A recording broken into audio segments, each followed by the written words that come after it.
بسم اللہ الرحمن الرحیم۔ السلام علیکم۔ کسی نے کیا خوب کہا ہے، رونا بہت بڑی ذلت ہے اگر انسان کے سامنے ہو، اور رونا بہت بڑی عزت ہے اگر اللہ کے سامنے ہو۔ آج میں آپ سے حضرت بی بی رابعہ بصری رحمۃ اللہ علیہا کی ابتدائی زندگی میں سے انتہائی خوبصورت واقعہ شیئر کروں گی۔ حضرت رابعہ بصری رحمۃ اللہ علیہا اپنے والدین کی چوتھی بیٹی تھیں، اسی لیے آپ کا نام رابعہ یعنی چوتھی رکھا گیا۔ وہ ایک انتہائی غریب لیکن معزز گھرانے میں پیدا ہوئیں۔ بی بی رابعہ بصری رحمۃ اللہ علیہا کے والدین کی غربت کا اندازہ اس بات سے بھی لگایا جا سکتا ہے کہ جس دن حضرت رابعہ بصری پیدا ہوئیں، آپ کے والدین کے پاس دیا جلانے کے لیے تیل تک نہیں تھا، اور نہ ہی آپ کو لپیٹنے کے لیے کوئی کپڑا گھر میں موجود تھا۔ آپ کی والدہ نے آپ کے والد سے درخواست کی کہ پڑوسیوں سے تھوڑا سا تیل ہی لے آئیں تاکہ دیا جلایا جا سکے۔ آپ کے والد نے پوری زندگی اپنے خالق حقیقی کے علاوہ کسی کے آگے ہاتھ نہیں پھیلایا، چنانچہ وہ پڑوسی کے دروازے تک تو گئے لیکن خالی ہاتھ واپس لوٹ آئے۔ رات کو آپ کے والد کو خواب میں حضور پاک صلی اللہ علیہ وآلہ وسلم کی زیارت ہوئی، اور آپ صلی اللہ علیہ وآلہ وسلم نے رابعہ بصری کے والد کو بشارت دی کہ تمہاری نومولود بیٹی خدا کی برگزیدہ بندی بنے گی اور مسلمانوں کو صحیح راہ پر لے کر آئے گی۔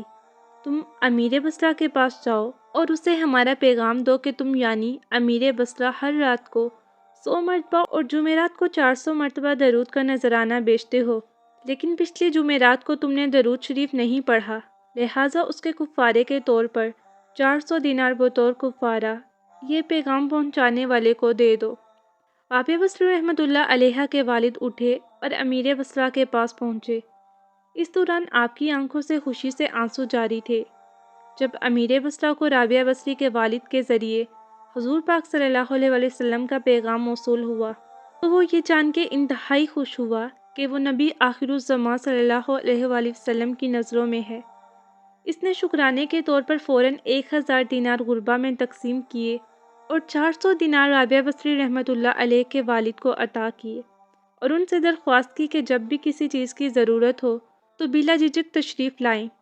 کچھ عرصے کے بعد رابعہ بصری کے والد کا انتقال ہو گیا۔ اسی سال بصرہ کو سخت قحط نے اپنی لپیٹ میں لے لیا۔ قحط کے دوران آپ اپنی بہنوں سے بچھڑ گئیں۔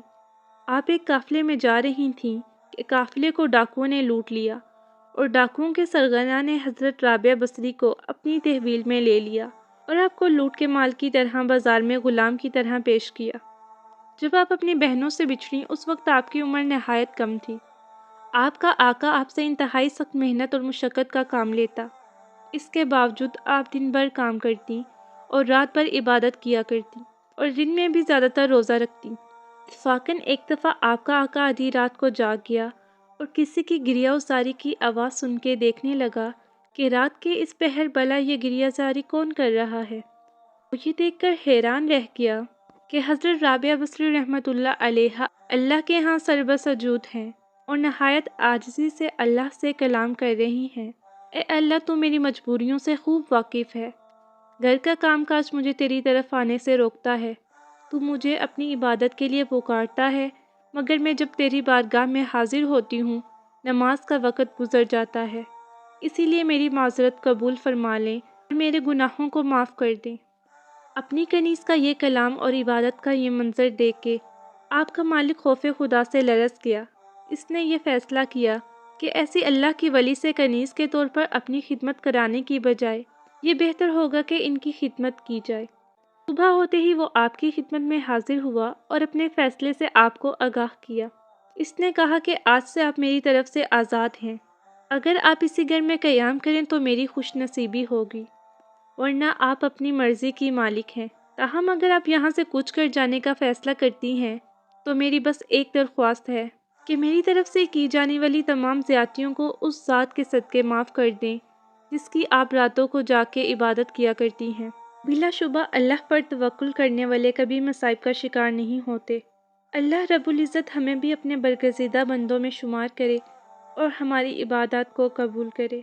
واقعہ پسند آنے کی صورت میں M.Muslim کو سبسکرائب کریں اور ویڈیو کو لائک کریں۔ جزاک اللہ۔